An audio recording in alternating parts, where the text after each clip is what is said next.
অহোক অষ্টমী বুলি ক'লে আমি বুজি পাওঁ এটা পবিত্ৰ দিন আৰু পুৰাণ প্ৰসিদ্ধ অশ্বক্লান্ত দেৱালয়ত আজিৰ এই দিনটো অতি পবিত্ৰ দিন হিচাপে ঘোষণা কৰা হয়। আৰু ইয়াতে এটা কথা আমি দেখিবলৈ পাওঁ, বুৰঞ্জীয়ে কয় যে গংগাৰ জল আহি ব্ৰহ্মপুত্ৰত ইয়াতে মিলিত হ'ব আৰু সেই পবিত্ৰ জলত আৰু বিষ্ণুবধ ক্ষেত্ৰত পিণ্ডদান অস্থিক্ষেপণ এইবিলাক কাৰ্য কৰিব।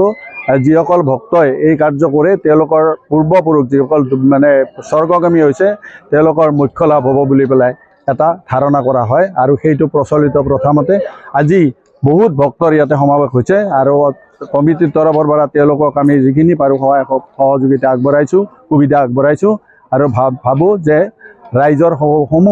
ৰাইজৰ সহযোগিতাত এই কাৰ্যসমূহ সুসম্পন্ন হ'ব।